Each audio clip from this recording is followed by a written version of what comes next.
Olá, boa noite, bem-vindo a mais uma aula. Hoje nós vamos tratar mais um assunto sobre as permanências e as rupturas do coletivo negro no Brasil, né? Hoje nós vamos retratar muito mais a esse lado da resistência negra, né? Que seria então o movimento negro brasileiro. A gente vai entrar um pouco mais nessa questão de desde quando surgiram os movimentos de resistência, né?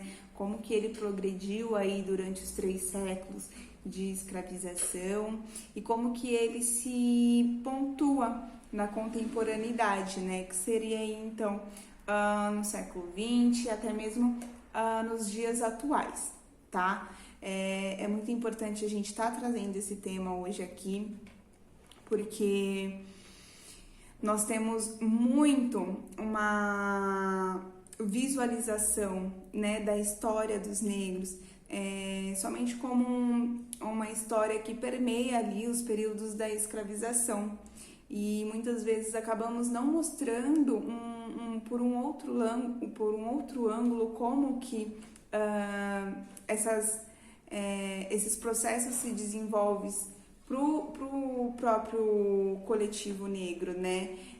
A gente acaba estereotipando muito nos estudos os corpos, né, desses grupos, e assim como era retratado durante um bom período ali no final do século XIX e no início do século XX, né? A gente tem um bom exemplo para citar, que seria a mídia oitocentista, que até mesmo onde abolicionistas, né, ou pessoas que aderiam e eram favoráveis ao movimento abolicionista, elas acabavam retratando, né, e reafirmando imagens estereotipadas das populações negras, né? Então, romper um pouco com essa questão, né? Romper um pouco com essa marginalização, com essa estereotipação, com essa estigmatização que a gente coloca sobre os corpos negros e ampliar um pouco esse retrato do negro marginalizado e o seu processo somente enquanto ali no período da escravização, né? É mostrar o outro lado, é mostrar que esse negro ele é forte, ele é resistente, ele passou por muitas dificuldades, atrocidades que aconteceram mesmo aí com ele e seus descendentes, né? Mas é mostrar uma outra imagem dessa população. Então é um movimento negro mesmo, a sua resistência, né? Como que se colocou aí durante todo esse processo e como que se pauta até hoje na sociedade, tá? Então a gente pode falar que o movimento negro ele sempre existiu, desde quando iniciou-se, né, a escravização e o transporte dos africanos para o Brasil. Esse movimento ele existe justamente pelo fato de pessoas tentarem fugir, tentarem escapar. Esse movimento, então, ele se inicia juntamente com a escravização, né, dos corpos negros. Os povos africanos, eles passaram aí por diversos processos, né, negativos que retalharam em seus corpos, né, e a sua identidade, e os portugueses, eles se empenharam muito nesses mecanismos de destruição mesmo da identidade cultural, diminuindo e desvalorizando suas crenças, seus ritos, né, então criando um longo processo de ruptura e desqualificação das raízes, né? Nós temos aí o esquecimento mesmo da sua ancestralidade, o etnocentrismo, que é muito colocado em pauta, e ainda por cima a aculturação, né? Que seria se acrescendo de uma ideologia, né, racista, branca, né, sendo imposta e colocada nos pensamentos dessas populações, rompendo mesmo com seus laços afetivos e tirando aí a autoestima que essas populações tinham, né? Esse processo todo ele se inicia aí já com a escravização, o transporte, né, desses povos até o Brasil e se perpetua por aqui durante mais de 3 séculos e, enfim, até os 2 continentes que mais sofreram, então, com o impacto das colonizações foram a América e a África, né? A América oferecendo aí terras férteis, né? E a África oferecendo mão de obra não remunerada e contínua, né? Que foi o que engrenou aí muito bem e serviu muito bem para a Europa, para o crescimento do capitalismo e até mesmo na Revolução Industrial, né? Foi extremamente essencial que a Europa tivesse o poder sobre essas colônias, né? Então, desde o início desse processo que ocorreu da escravização, houveram fugas dos escravizados, né? E os primeiros registros, né, que nós temos de movimentos mesmos que ocorreram e um movimento um pouco maior que seja num coletivo, foi então no final, né, da segunda metade do século XVI. Eles foram denominados de quilombolas, assim como nós já retratamos também aqui em uma aula nossa que seria a Guerra dos Palmares, né? A gente também traz esse lado da resistência, esse lado da organização e do coletivo negro, né? Resistindo junto ali já logo no início da escravização. Então, esse movimento, ele nasce, né, com uma resistência anticolonial e anti-imperialista, né? O quilombolismo, ele se articula de maneira ao pan-africanismo, né? Que significa, então, uma África unida, livre do colonialismo e do neocolonialismo, defendendo a solidariedade e também a luta contra a exploração, a opressão, o racismo e as desigualdades motivadas em função da raça, cor, religião, sexo ou ideologia. Bom, durante todo o processo de escravização, houveram grupos que apoiaram, então, essa população escravizada, né? Sendo aí irmandades católicas e até mesmo caixas de empréstimos que recolhiam doações, né, para compras de alforria. Em 1812, a coroa até patrocina o surgimento de uma associação negra, que seria então a Companhia de Pretos de Pernambuco, como resposta às rebeliões ali que ocorriam, né? Entretanto, na América, nesse período, já estava ocorrendo diversos tipos de manifestações e movimentos que eclodiam, né? O Haiti, por exemplo, resistindo até a sua libertação, o movimento venezuelano, coro e ascensão de palanques colombianos, a Guiana Francesa, que encontrava-se ali Bush Negrões, e no Panamá foi vista a liderança de Baiano apavorar as autoridades coloniais espanholas, né? Então, haviam movimentos de todos os tipos eclodindo por toda a América, né? De pequenos e grandes portes também, né? No Brasil, a gente pode citar, então, 2 movimentos que foram movimentos significativos, né? Um deles eu já falei que foi a Guerra dos Palmares e o outro foi o de Manuel Congo, localizado no Rio de Janeiro. O de Palmares foi localizado na Serra da Barriga em Alagoas, tá? Como revolta organizada, a gente tem também um outro movimento que aconteceu na Bahia, que seria então um movimento que visava ali um pouco mais a tomada de poder político, que seria então o levante dos malês, né? Tava ali mais caracterizado aí pela tomada então de um poder político um pouco mais centralizado.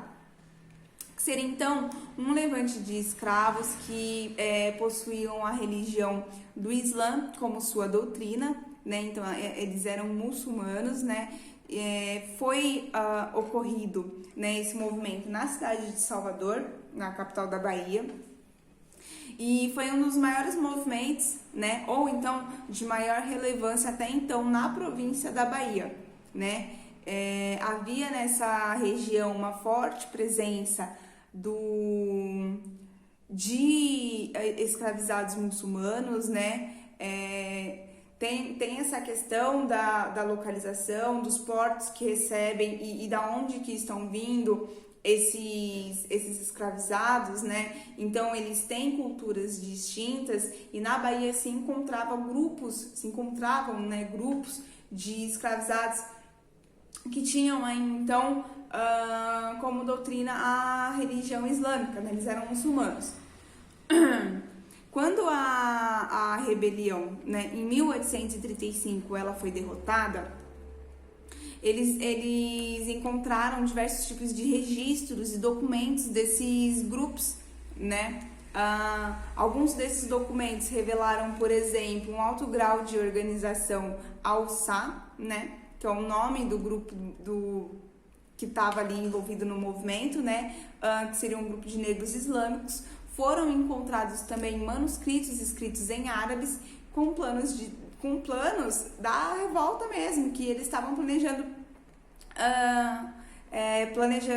de acontecer, né? Além de diversos idiomas, indicando haver uma literatura Al-Sa na Bahia. Muito legal, né? A gente consegue compreender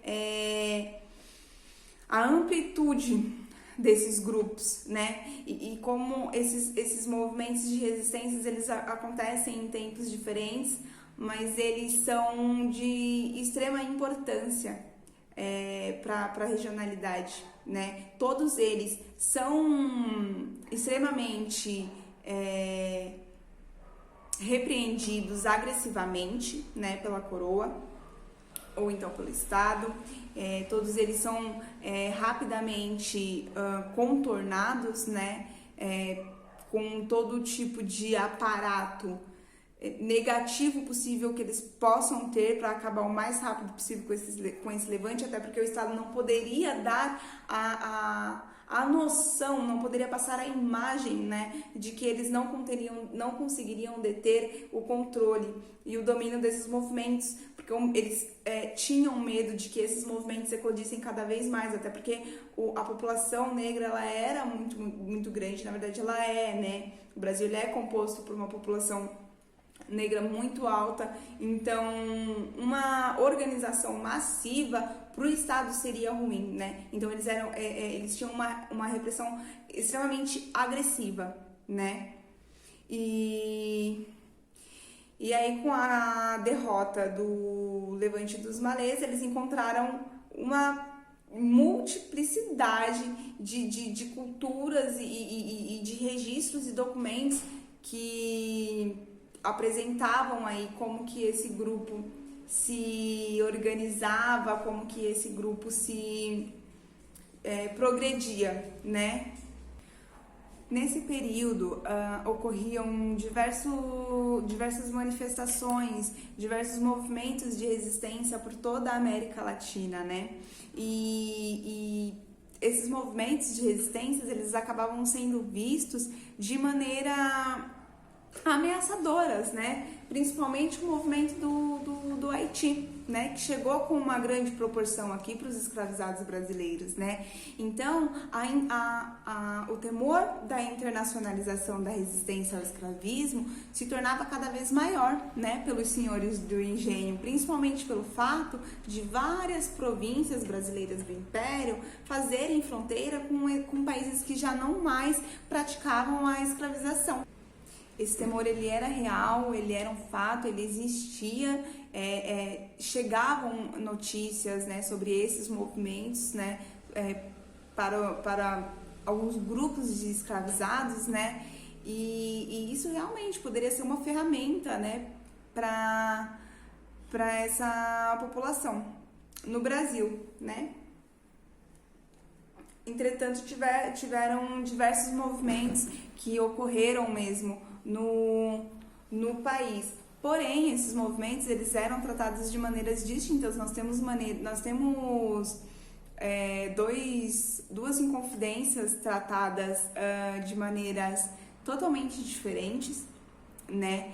Que a gente consegue perceber que o movimento negro ele sempre foi visto de uma forma diferente. É exatamente por isso que é importante a gente sempre ressaltar e sempre lembrar e trazer sobre as resistências dos movimentos negros, né? A importância e dar a valorização que eles realmente merecem, né? Porque, por exemplo, nessa comparação que nós vamos realizar agora, houveram duas inconfidências que foram a mineira e a baiana, né?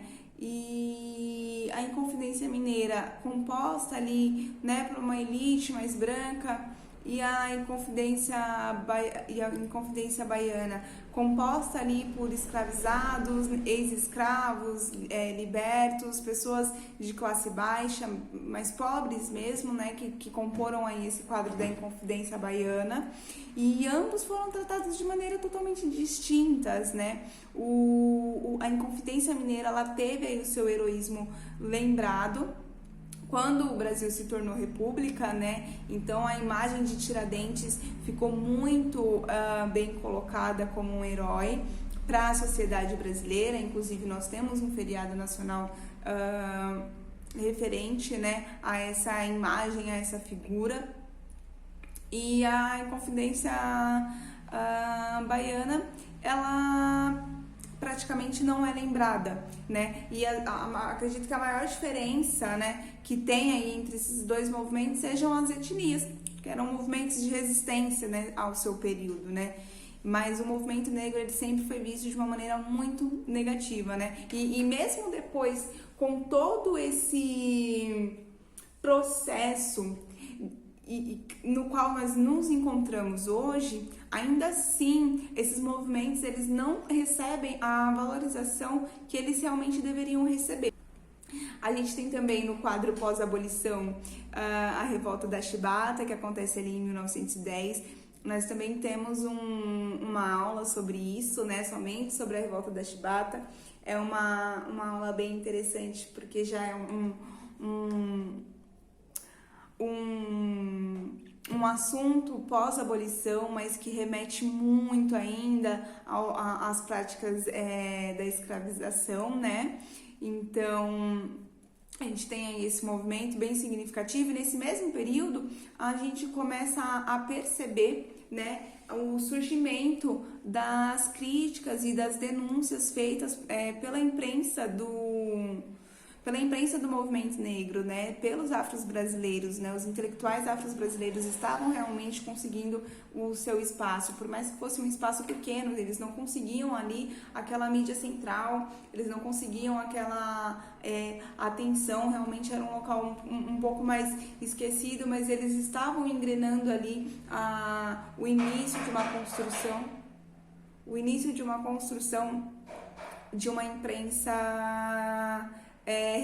com a representatividade negra, né? E aí, citando algum dos jornais em suas fases, na primeira fase a gente tem o Menelik, que começa aí em 1915, temos também o Clarim da Alvorada, que começa em 1924 e é um dos jornais mais influentes que tem, um dos periódicos, né, mais influentes que tem nesse período.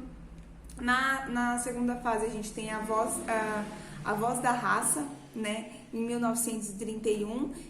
Temos também um auge da imprensa negra nesse período, entretanto ele se encerra com o Estado Novo.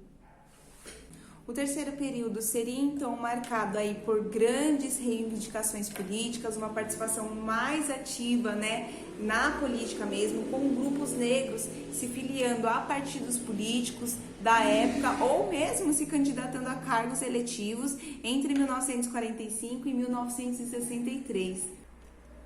A gente tem ali entre o período que mede o fim do Estado Novo e o surgimento em 1978 da MNU-CDR, que seria então um movimento negro unificado contra a discriminação racial. Esse período ele é marcado por vários eventos significativos, né? A Convenção Nacional do Negro em São Paulo, por exemplo, foi um desses eventos, né? Essa convenção, ela enfatizava, então, a necessidade de medidas complementares, né, à legislação brasileira do emprego em áreas específicas, como, por exemplo, na educação, na economia, para que a igualdade, ela não ficasse restringida apenas ao trabalho, né, mas também na vida social como um todo, né, para que os negros conseguissem se reintegrar mesmo na sociedade, né. Temos também a realização em 1950 do primeiro Congresso Negro Brasileiro no Rio de Janeiro, né? Que foi um outro evento consolidando também aí o protagonismo do afrodescendente e os temas relevantes que precisavam ser debatidos e dialogados para esse período, né? Que precisavam ser expostos para a sociedade, para melhorias, né? No início dos anos 70, nós temos também o Grupo Palmares de Porto Alegre. Ele realiza o primeiro ato evocativo de 20 de novembro, que seria então o dia da morte de Zumbi dos Palmares, né? Sendo então, a partir daí, ela é uma data adotada, né, por outros lugares também, que aglutinam-se para fazer essas manifestações em forma de memória, né, de lembrança do Zumbi dos Palmares, tá? O Movimento Negro Unificado contra a Discriminação Racial, ele propõe então que a data que esses movimentos eles ocorrem, né, que eles são feitos, são realizados em memória Zumbi dos Palmares, ele passa então a ser chamado de Dia Nacional da Consciência Negra. Também já na fase contemporânea, né, do movimento negro, destaca-se a participação ativa, né, da mulher negra, da mulher afrodescendente contra essa repressão simultânea que seria então da raça e do gênero, né?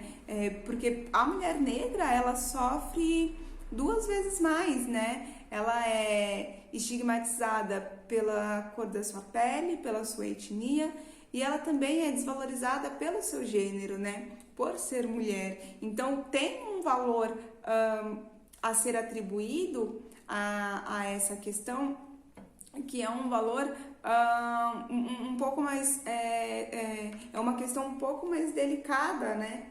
E ela tem que ser tratada separadamente também, né?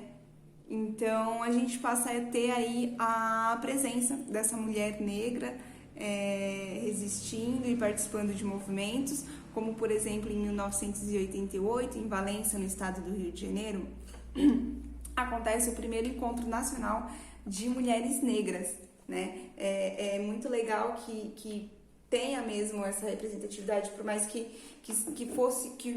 é considerado um processo lento, né? Porque se a gente parar para pensar, 1988 foi ontem praticamente, então é um processo lento e gradual, mas que o movimento negro ele sempre esteve resistente, né?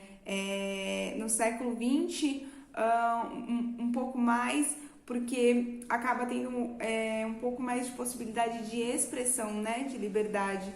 Havia uma repressão um pouco maior quando eles ainda eram escravizados, mas essa resistência ela sempre ocorreu e ela passa a ser ainda mais ampliada no século XX, né, que é exatamente o que produz também toda essa janela de conhecimento que a gente está passando hoje, né? Que são as nossas consequências do nosso conhecimento atualmente, né? E é exatamente com essa crescente do movimento no século XX que surgem diversos encontros, diversas reuniões que dialoguem sobre esses assuntos, né? Então a gente tem, por exemplo, que são fundados nesse período o Centro de Articulação das Populações Marginalizadas, o Instituto de Pesquisa e Cultura Negra Crioula, o Centro de Estudos Cultura e Tecnologia Negra Baixada Fluminense no Rio, enquanto em São Paulo surge também o Gélides Instituto da Mulher Negra SOS Racismo. Em Minas, a Casa Dandara é fundada e também em nível internacional, as brasileiras se articulam com entidades como a Rede de Mulheres Negras da América e do Caribe.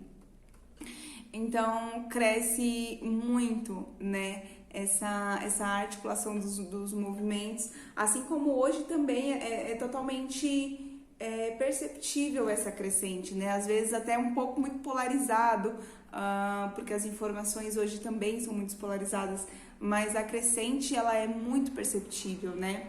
E então com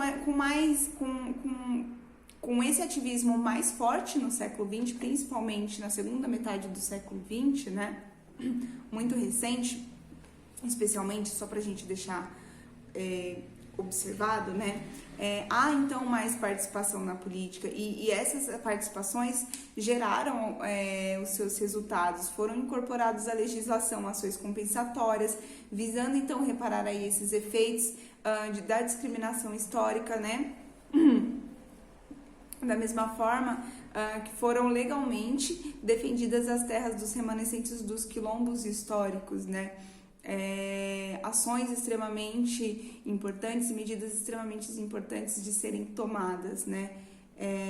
Porém, é somente em 1995, por ocasião do tricentenário da morte de Zumbi dos Palmares, que é criado por decreto presidencial datado do Dia Nacional da Consciência Negra. Como nós podemos observar, 1995 foi ontem praticamente, muito recente. A gente está num processo do movimento negro lento e gradual, porque a gente tem também uma estrutura, né, muito interiorizada na população brasileira e isso precisa de rupturas, né? Então nós percebemos que os movimentos eles começaram realmente a serem mais ativos, né?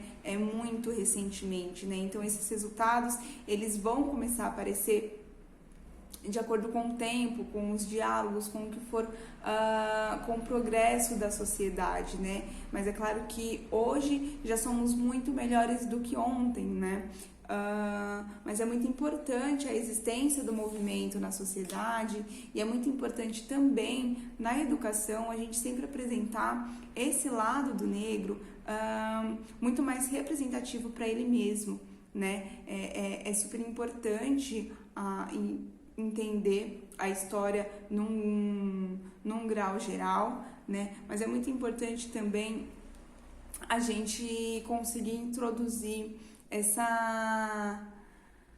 esse processo, né, que os negros sofreram para hoje nós termos as consequências e os resultados que nós temos na nossa sociedade, né? Fazer compreender, analisar, ver o outro, ver a situação do outro, né? Compreender mesmo de onde que surgiram essas questões, né? Por que será que eu acredito que o racismo não existe? Por que será que tantas pessoas no Brasil acreditam que o racismo não existe, né? Eu preciso olhar por um outro ângulo, eu preciso ver esses movimentos de resistência, eu preciso ver, né, essas práticas e esses sistemas e esses mecanismos que foram introduzidos para que a população negra seja sempre marginalizada e desvalorizada. Então, hoje é muito importante que nós busquemos esse movimento de resistência, busquemos busquemos essa memória, busquemos representar essa memória, né? Até porque a história dos povos africanos, ela foi muito desvalorizada e ela foi dizimada, né? Então, com um país que tem aí uma população de maioria de descendência africana, são muitas pessoas que não sabem sua história, né? Então a gente tem que partir de um ponto onde a gente consiga traçar essa história de uma maneira muito memorável e muito representativa para essas pessoas também, tá? Então, nós ficamos com essa aula de hoje, preparei uma questão para vocês e a gente vai ficar com ela agora, antes de finalizar a nossa aula, tá bom? Então, nós temos aqui uma questão modelo Enem, né, pra gente poder tá trabalhando esse conteúdo estudado, né, e eu vou apresentá-la aqui para vocês, tá? Bom, o movimento negro existe desde o princípio da escravização. De certa forma, sempre houve...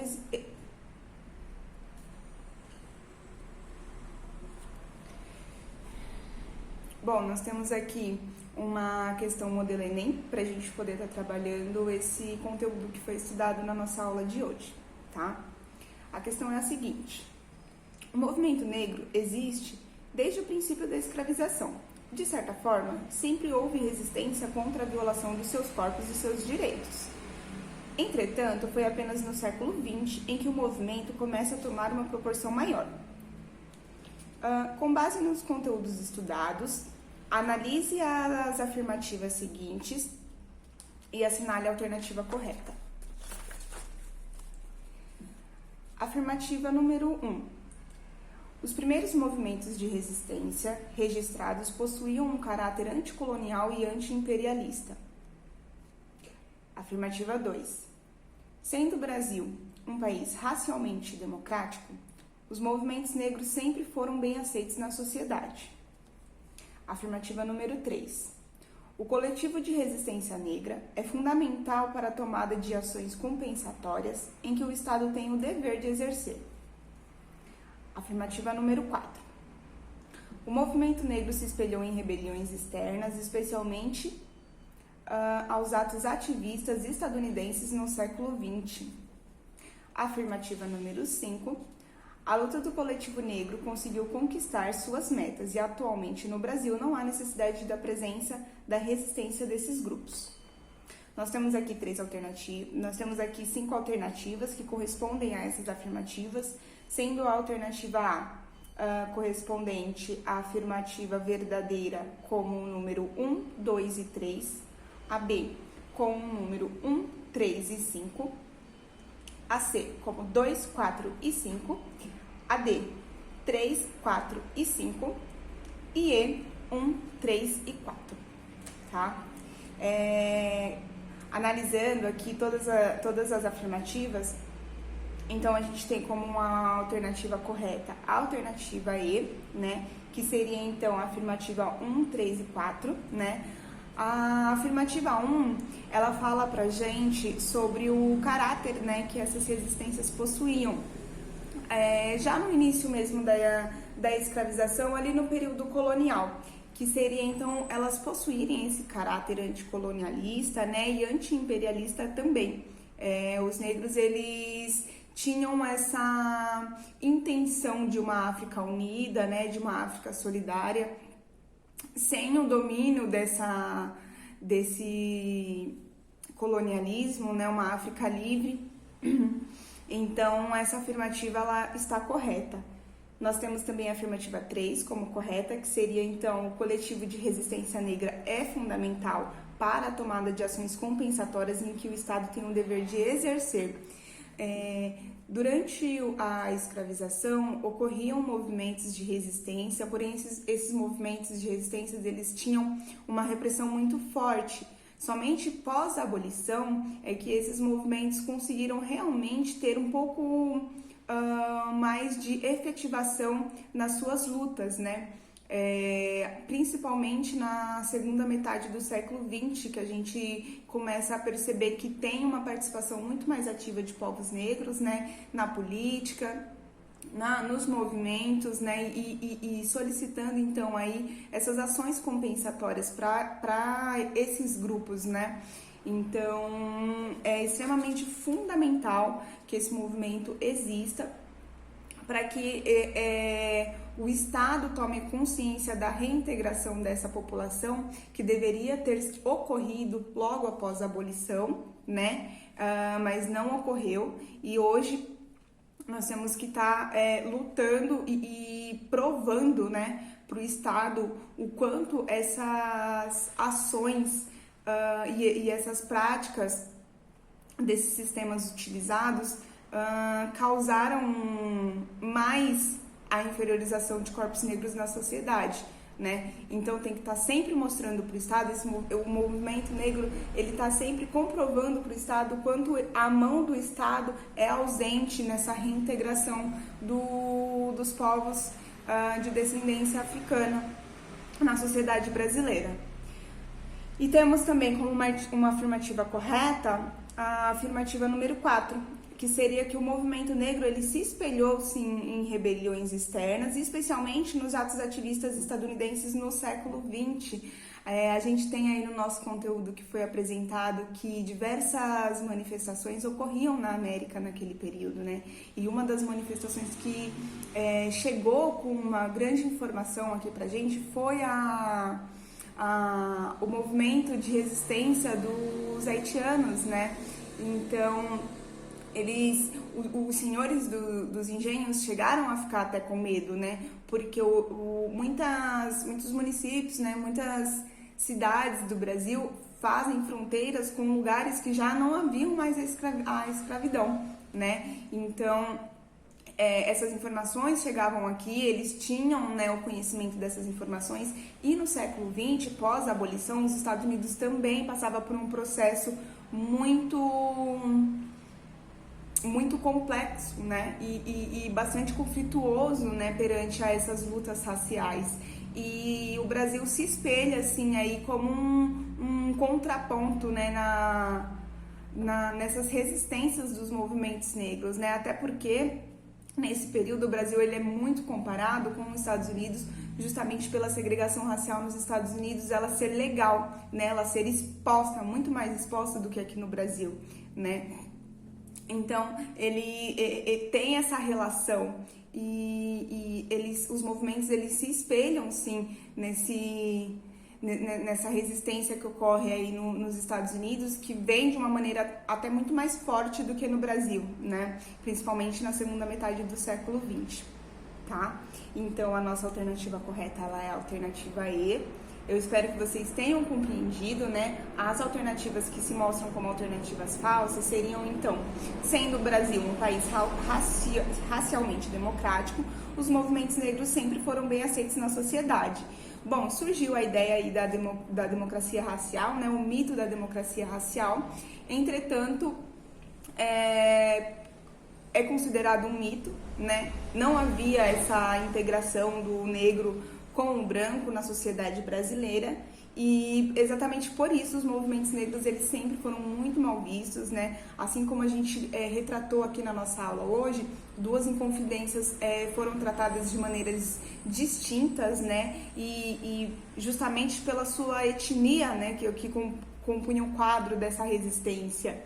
Então, não, os movimentos negros eles não eram bem aceitos na sociedade, muito pelo contrário, eles tinham um resultado e uma consequência de repressões, fortes repressões, né? E temos também a alternativa número 5, né, que seria a luta do coletivo negro conseguiu conquistar suas metas e atualmente no Brasil não há necessidade de presença da resistência desses grupos, o que também não é verdade, né? Como eu comentei, nós estamos num processo muito recente dessa introdução, né, da reintegração do negro na sociedade, e um processo que se desenvolve a passos muito lentos, né, e então essas conquistas elas não chegaram ainda para a sociedade negra brasileira num todo, né. Então essa alternativa ela também é falsa. O movimento negro tem muito pelo que lutar ainda, né, e hoje com o avanço, né, com a progressão da tecnologia, a gente consegue ter uma concepção muito maior, né, dessas lutas negras e elas passaram de serem individuais, né? Hoje elas são coletivos e muitas pessoas que não possuem, né, a pele retinta, que não possuem a etnia, defendem, né? Defendem também, apoiam o movimento. E quanto maior esse movimento for, mais a gente consegue exigir do Estado para que essa reinserção do negro na sociedade ocorra de uma maneira muito mais eficiente, tá bom?